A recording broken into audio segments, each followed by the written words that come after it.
Bonjour, ici Clément Koulibaly, j'espère que vous allez bien.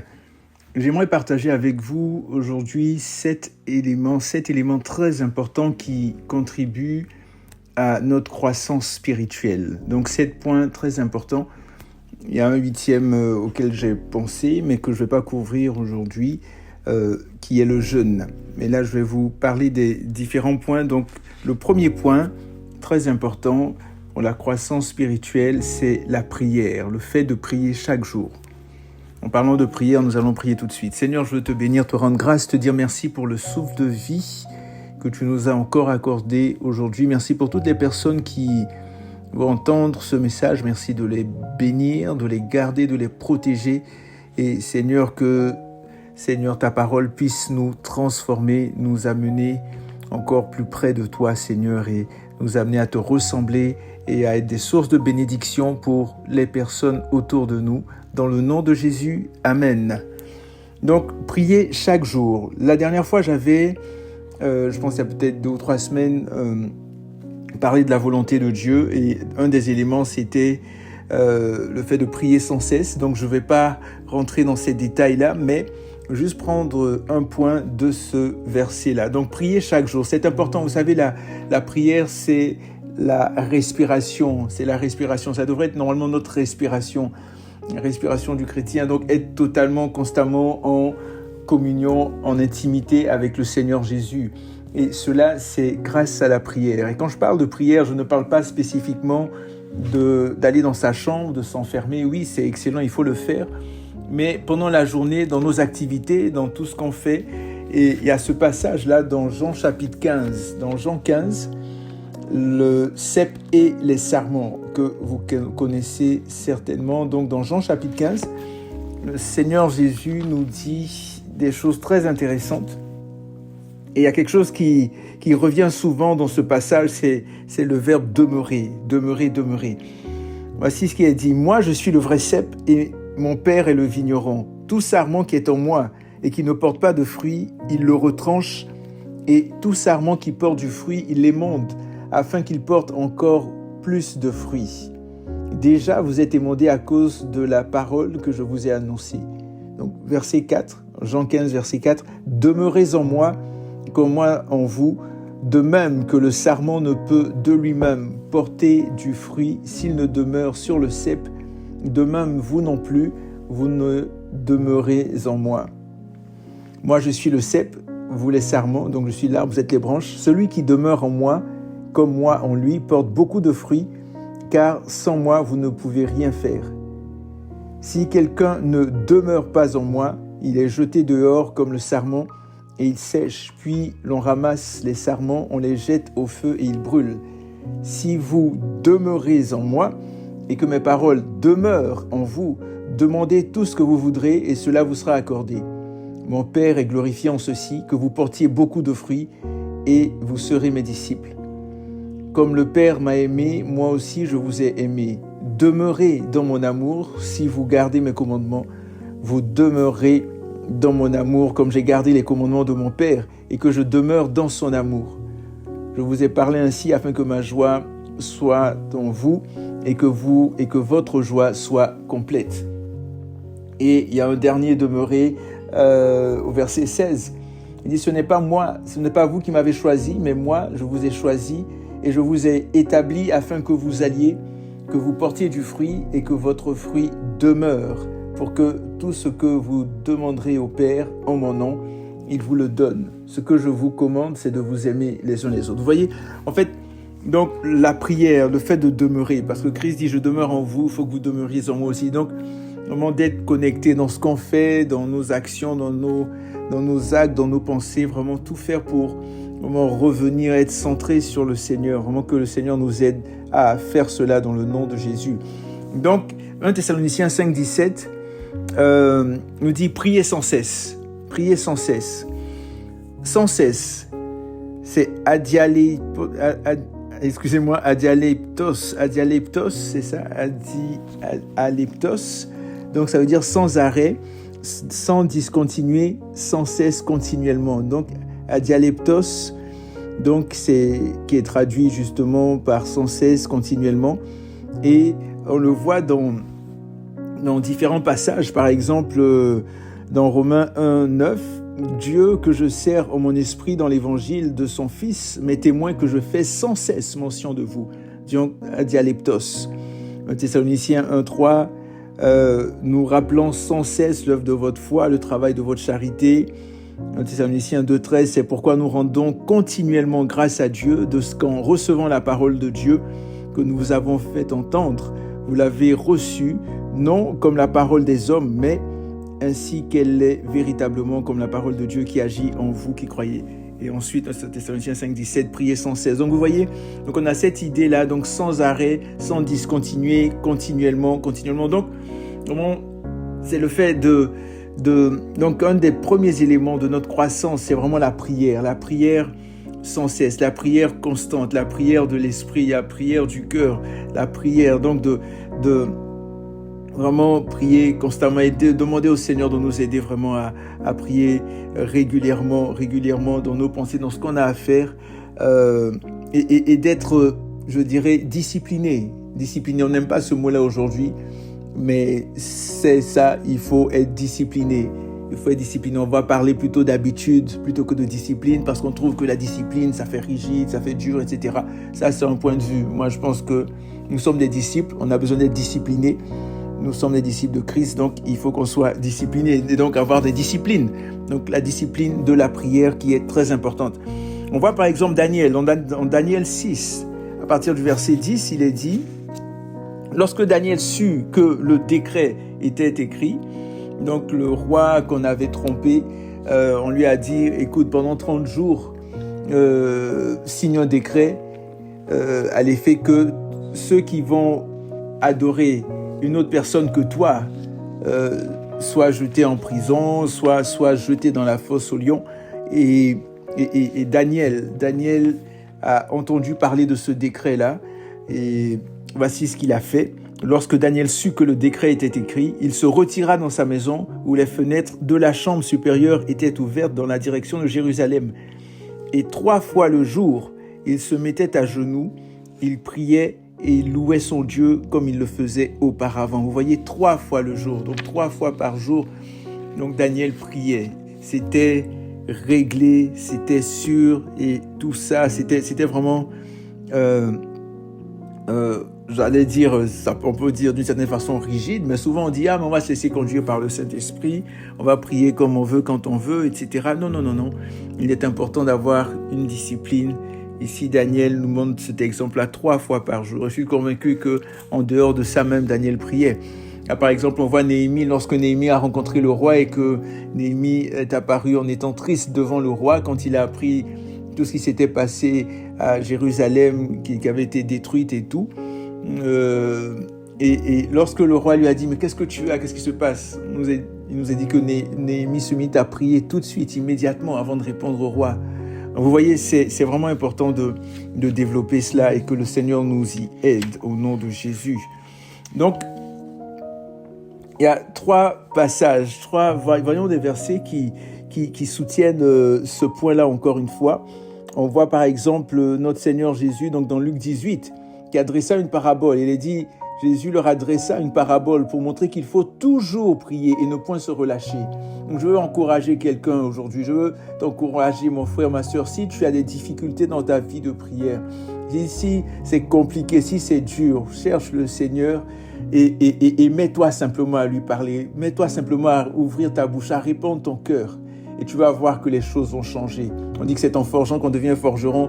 Des fois, on n'a pas envie, on ne sent pas, on n'a pas le feeling, on se base souvent sur nos sentiments, mais il faut qu'on aille au-delà de nos sentiments. On parle de sens qui monte, les sentiments. Donc c'est important de s'élever au-dessus de cela et simplement de dire, Seigneur, tu vois, regarde, Seigneur, vraiment aujourd'hui, papa, j'ai pas envie de prier. Mais là, je suis en train de prier, vous voyez, Seigneur, tu vois, je te loue, je te rends grâce, je te bénis, malgré tout ce qui m'arrive, même si j'ai pas envie de te parler, même si, etc., etc. Vous voyez, donc c'est important vraiment de garder cette communion-là, cette intimité avec notre Papa bien-aimé. Luc 21, 36. Veillez donc et priez en tout temps, afin que vous ayez la force d'échapper à toutes ces choses qui arriveront et de paraître debout devant le Fils de l'homme. Vous voyez, il est important de veiller et de prier en tout temps. Pourquoi ? Pour échapper à toutes ces choses qui arriveront. Mais il y a plein de choses qui vont arriver. Souvent, je dis à la fin de message, soyez prêts, Jésus revient très très bientôt. Et c'est vrai, il y a plein de choses, on le voit même. On n'a pas besoin d'être devin ou prophète ou quoi que ce soit pour voir que le monde va mal et le bien on l'appelle mal, le mal on l'appelle bien. Ensuite, Romains 12, 12. Réjouissez-vous en espérant, soyez patients dans l'affliction, persévérez dans la prière, persévérant dans la prière. Éphésiens 6, 18. Faites en tout temps par l'esprit toutes sortes de prières et de supplications. Veillez à cela avec une entière persévérance et priez pour tous les saints. Persévérez ensuite, donc ça c'est Éphésiens 6, 18. C'est ça, en tout temps par l'esprit, toutes sortes de prières et de supplications. Prière par l'esprit. Et Colossiens, et dit de prier aussi pour les saints, prier pour les autres aussi. Colossiens 4, 2, persévérer dans la prière, encore une fois, veillez-y avec action de grâce. 1 Pierre 4, 7, la fin de toute chose est proche. Soyez donc sages et sobres pour vaquer à la prière. On peut juste se baser sur la prière. Mais là, je donnais différents éléments. Mais juste un des points peut faire l'objet de plusieurs messages. Philippiens 4, 6, ne vous inquiétez de rien, mais en toute chose, faites connaître vos besoins à Dieu par des prières et des supplications avec des actions de grâce. Vous voyez, et la paix de Dieu qui surpasse toute intelligence gardera vos cœurs et vos pensées en Jésus-Christ. Donc, faire connaître nos besoins au Seigneur nous dit de ne nous inquiéter de rien. Et comment on fait pour ne pas s'inquiéter? Mais il y a l'inquiétude, mais on se met à lui parler, on se met à nous tourner, nous tournons vers le Seigneur et les choses s'améliorent, sont transformées. Peut-être que la situation immédiatement, si j'ai besoin d'argent, peut-être que l'argent n'est pas là en ce moment ou quoi que ce soit, je viens de prier, mais je suis en prière, mais ma perception, ma perspective, mon état d'âme, la manière dont je vais être par rapport à ce que je vis va être totalement différent de quelqu'un qui peut-être compte sur ses propres forces, s'appuie sur sa propre intelligence, sur sa propre sagesse, plutôt que de s'appuyer sur le Seigneur. Amen. Donc le premier point, donc la prière, prier chaque jour. Le deuxième point, deuxième élément important, la croissance spirituelle, c'est la parole. Donc on a parlé de la prière, maintenant la parole de Dieu chaque jour. La parole, tous les jours, on se nourrit, on mange. Tous les jours, à moins qu'on prenne un temps de jeûne et tout, à moins qu'on soit en jeûne, mais en général, tous les jours, nous mangeons, nous nourrissons notre corps. Et nous avons besoin de nourrir aussi notre âme, notre esprit, notre homme intérieur. Oui, par la prière, mais aussi par la parole de Dieu chaque jour. Josué 1, 8.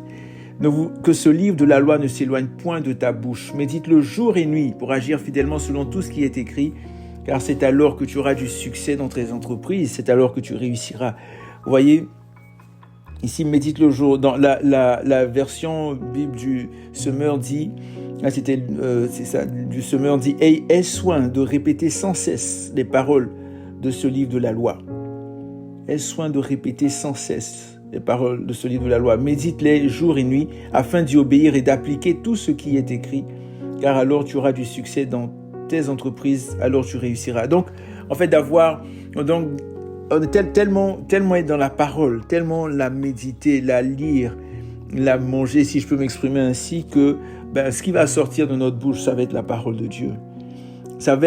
On va être conduit, nos actions vont être conduites par la parole de Dieu. Peut-être qu'on va nous dire de mentir ou de faire une mauvaise transaction, de signer quelque chose d'illégal ou peu importe, ou de critiquer, de calomnier, etc. Mais parce que nous avons la parole de Dieu dans notre cœur, parce que nous avons la crainte de Dieu, parce que nous avons pris le temps vraiment de nous laisser, de nous exposer à la parole de Dieu, nos pensées, nos actes, nos actions, notre mentalité sera renouvelée.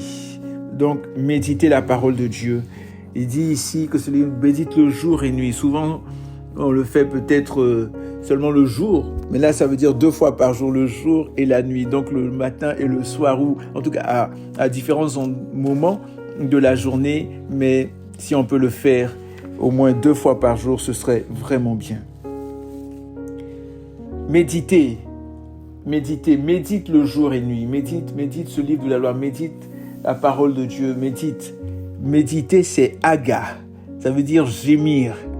Donc on gémit après quelque chose, gémir, grogner, prononcer, méditer, grommeler, méditer, tramer, comploter, parler, rugir, combiner, imaginer, pousser des cris, grommeler. Vous voyez, donc il y a différents sens utilisés. On voit par exemple ce terme-là dans plusieurs versets.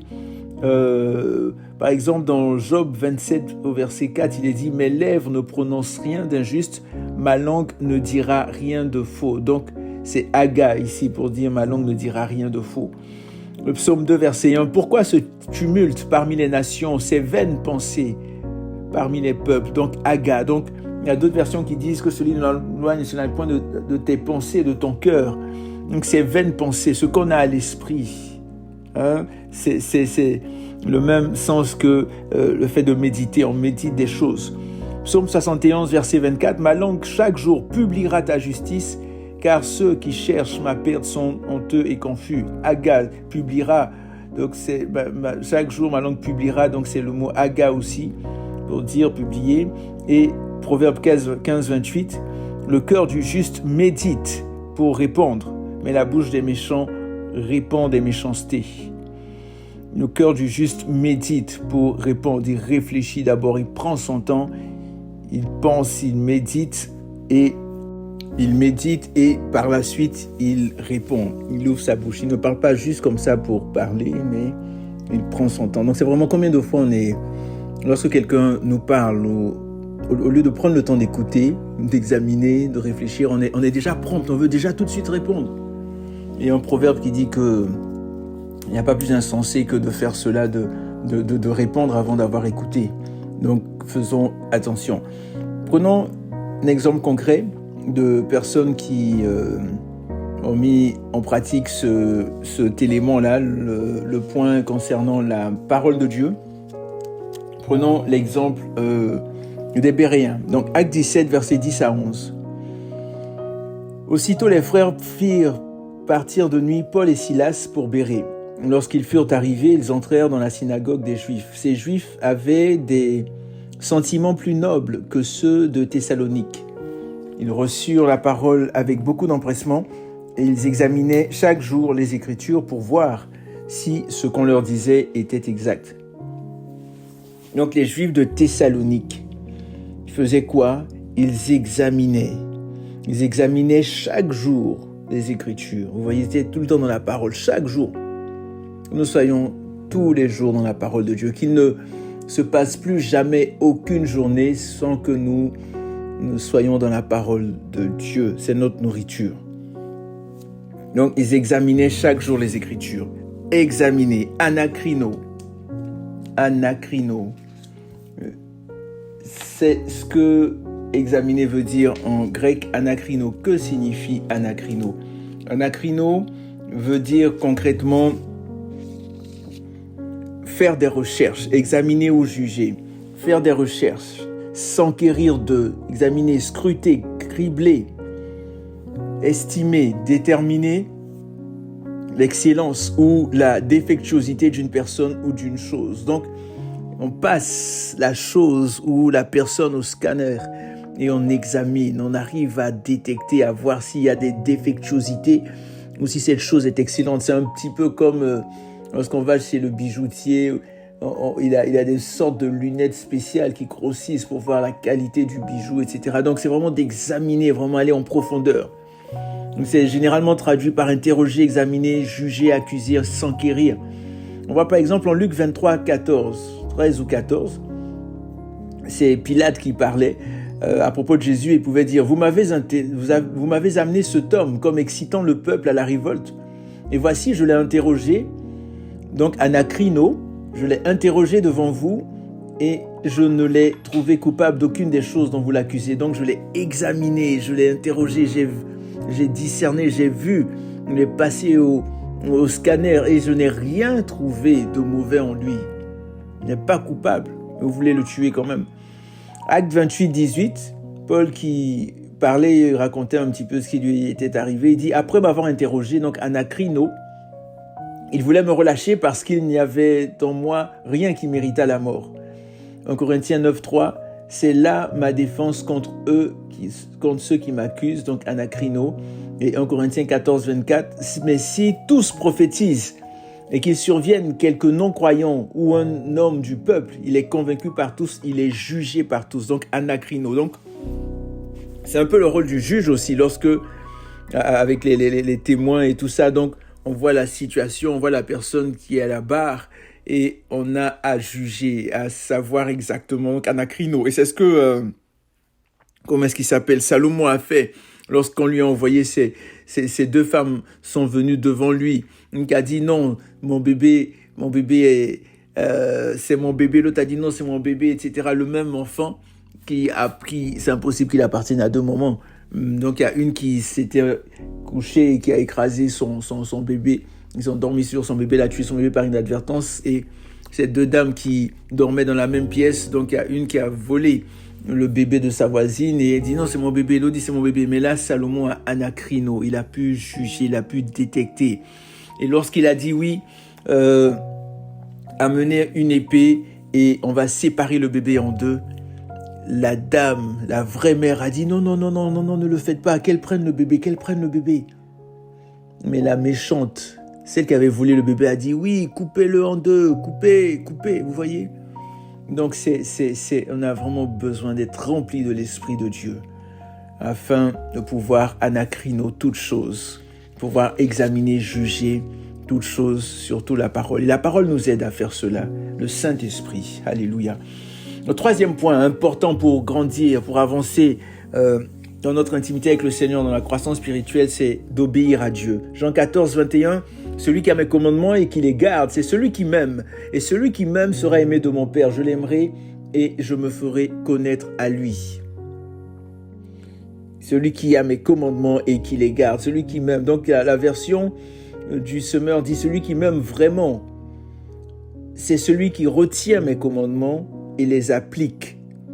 Mon Père aimera celui qui m'aime. Moi aussi, je lui témoignerai mon amour et je me ferai connaître à lui. Donc, vous voyez ici, il y a l'idée de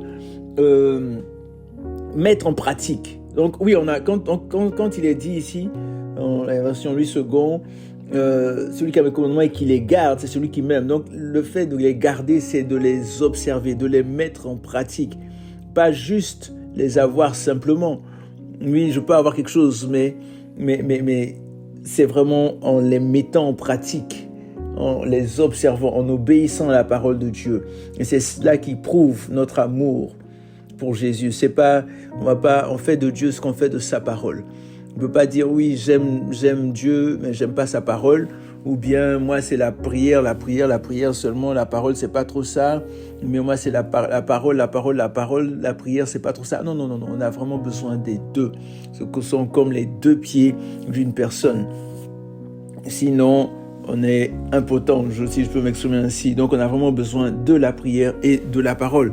Et c'est ce que aussi les disciples ont dit, lorsque il y a eu le conflit avec les hellénistes, les veuves hellénistes et les veuves juives.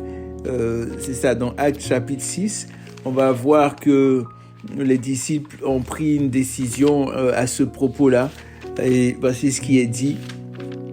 Parce que les veuves hellénistes se plaignaient, murmurèrent contre les Hébreux. Donc, verset 1, Actes chapitre 6, verset 1. En ce jour-là, comme les disciples se multipliaient, les hellénistes murmurèrent contre les Hébreux parce que leurs veuves étaient négligées dans le service quotidien. Les disciples convoquèrent alors la multitude des disciples et dirent : « Il ne convient pas que nous délaissions la parole de Dieu pour servir aux tables. C'est pourquoi, frères, choisissez parmi vous 7 hommes de qui l'on rende un bon témoignage, remplis de l'esprit et de sagesse, et nous les chargerons de cet emploi. Pour nous, donc verset 4, Acte 6, verset 4, pour nous, nous persévérons dans la prière et dans le service de la parole. Donc la prière et la parole, c'est indissociable. C'est comme les deux faces d'une pièce. Donc les deux faces d'une pièce, la prière et la parole.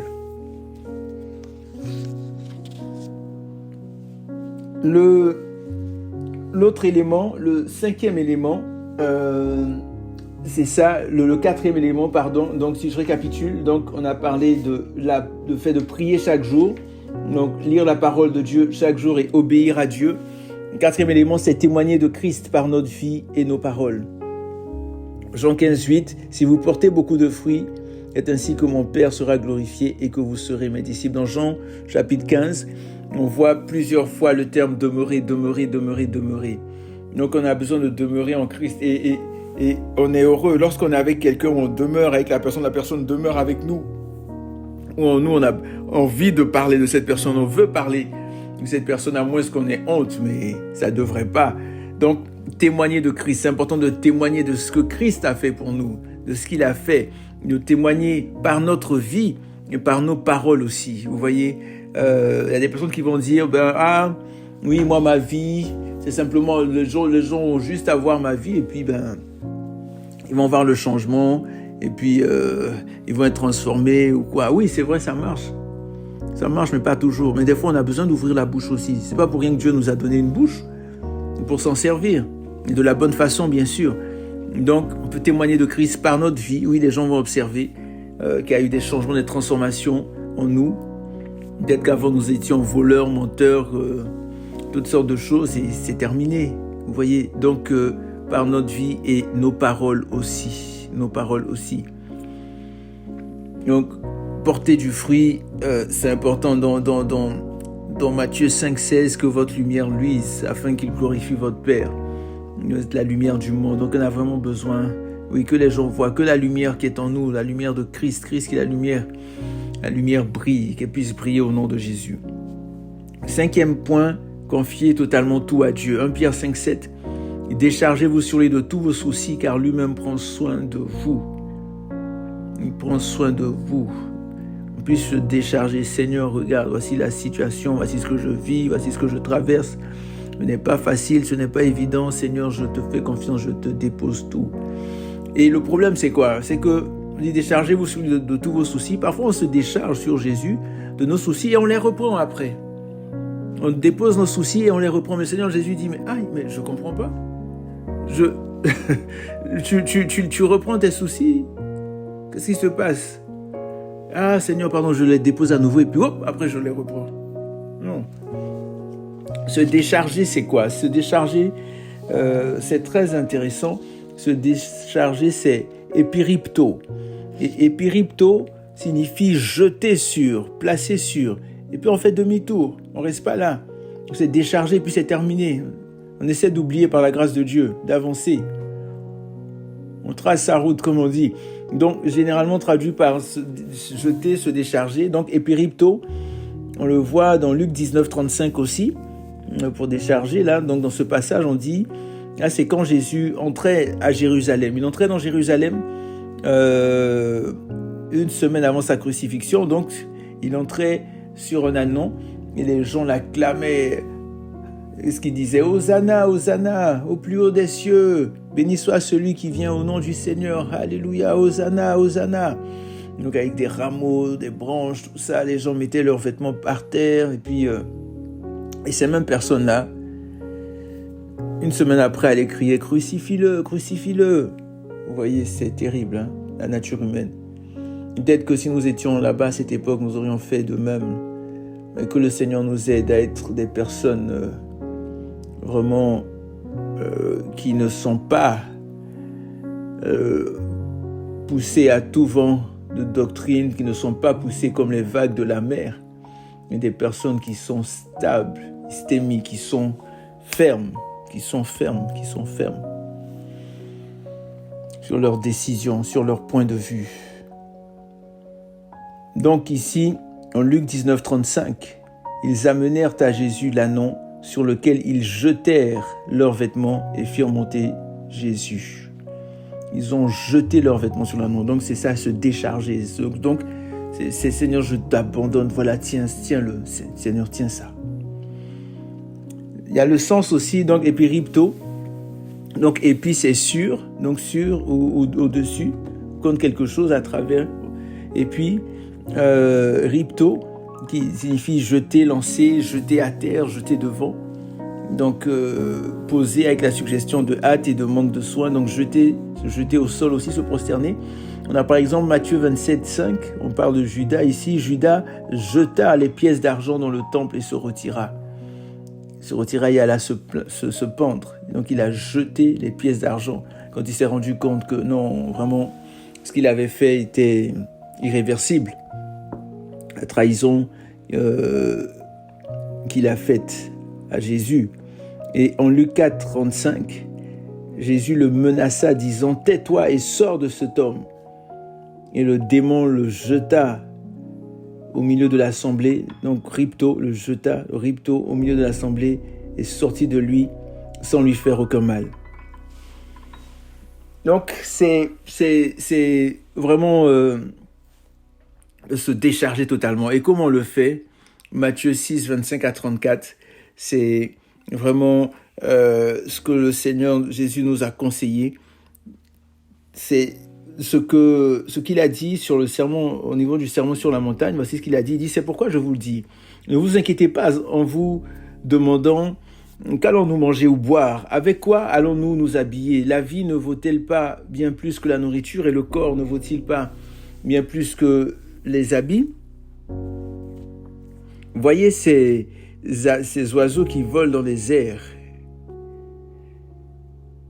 Ils ne sèment ni ne moissonnent. Ils n'amassent pas de provisions dans des greniers et votre Père céleste les nourrit. N'avez-vous pas bien plus de valeur qu'eux? D'ailleurs, qui de vous peut, à force d'inquiétude, prolonger son existence, ne serait-ce que de quelques instants? Quant aux vêtements, pourquoi vous inquiétez à leur sujet? Observez les lys sauvages.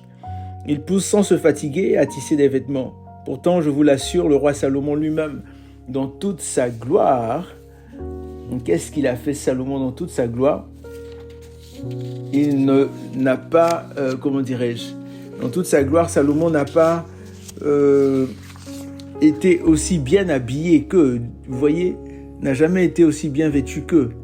Donc si Dieu habille avec tant d'élégance la petite plante des champs qui est là aujourd'hui et qui demain sera jetée au feu, à plus forte raison ne vous vêtira-t-il pas vous-même?